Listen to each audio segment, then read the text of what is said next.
சூப்பரான ஒரு மொறுமொறு காலிஃப்ளவர் 65 பார்க்கலாமா? ஸோ அதுக்கு வந்து பார்த்திங்கன்னா காலிஃப்ளவரை நல்லா க்ளீன் பண்ணி அதில் தான் புழுலாம் இருக்கும். அதனால் வந்துட்டு நல்லா ஃபஸ்ட்டு வந்து வாட்டரில் வாஷ் பண்ணிவிடுங்க.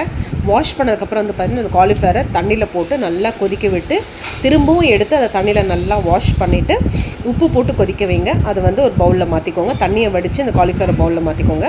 மாற்றினதுக்கப்புறம் Kashmiri chilli powder and then வந்து பார்த்திங்கன்னா வெறும் மிளகாத்தூள், நார்மல் சில்லி பவுடர் ரெண்டுத்தையும் வந்து ஆட் பண்ணிக்கோங்க. காஷ்மீரி சில்லி பவுடர் வந்து கலருக்காக நம்ம போடுறோம், நார்மல் சில்லி பவுடர் வந்து காரத்துக்காக போடுறோம். அண்ட் தென் வந்து பார்த்திங்கன்னா அதில் தேவையான அளவு கார்ன்ஃப்ளவர், நான் வந்து பார்த்திங்கன்னா இன்றைக்கி ஒரு காலிஃப்ளவர் எடுத்திருக்கேன். அதுக்கு வந்து பார்த்திங்கன்னா ஒரு 3 to 4 ஸ்பூன் அளவுக்கு கார்ன்ஃப்ளவர் போட்டிருக்கேன். அண்ட் தென் வந்து பார்த்திங்கன்னா அரிசி மாவு வந்து பார்த்திங்கன்னா அதே அளவுக்கு போட்டுக்கோங்க. 3 to 4 ஸ்பூன்ஸ் வந்து அரிசி மாவு போட்டுக்கோங்க.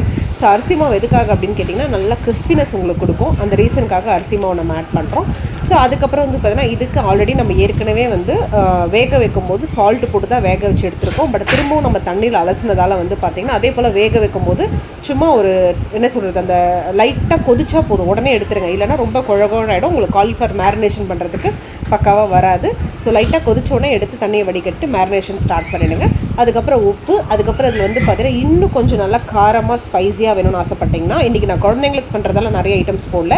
நீங்கள் கொஞ்சம் இஞ்சி பூண்டு பேஸ்ட்டு அண்ட் தென் பச்சை மிளகாய் கீரி போட்டுக்கோங்க, கருவேப்பிலை நல்லா பொடியாக கட் பண்ணி போட்டுக்கோங்க, இதில் அண்ட் தென் பெப்பர் பவுட்ரு போட்டுக்கோங்க. இதெல்லாம் போட்டு பண்ணிங்கன்னா இன்னும் நல்லா கிறிஸ்பியாக ஸ்பைஸியாக சூப்பராக இருக்கும்.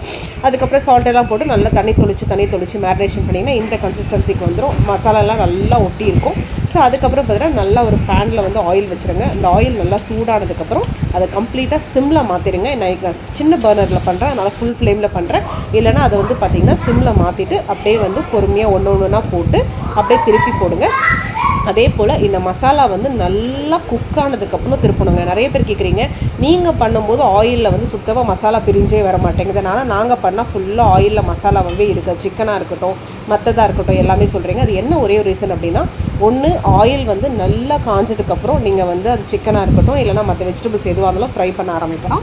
அண்ட் தென் இன்னொரு விஷயம் என்ன அப்படின்னா, நல்லா வந்து ஒரு 50% குக் ஆனதுக்கப்புறம் நீங்கள் அதை திருப்பி போடணும். லைட்டாக மெதுவாக திருப்பி போடணும். நிறைய பேர் என்ன பண்ணுறீங்க, மசாலா இதான உடனே திருப்பி போடுறதால மசாலா மொத்தம் பிரிஞ்சு வெளியே வந்துடுது.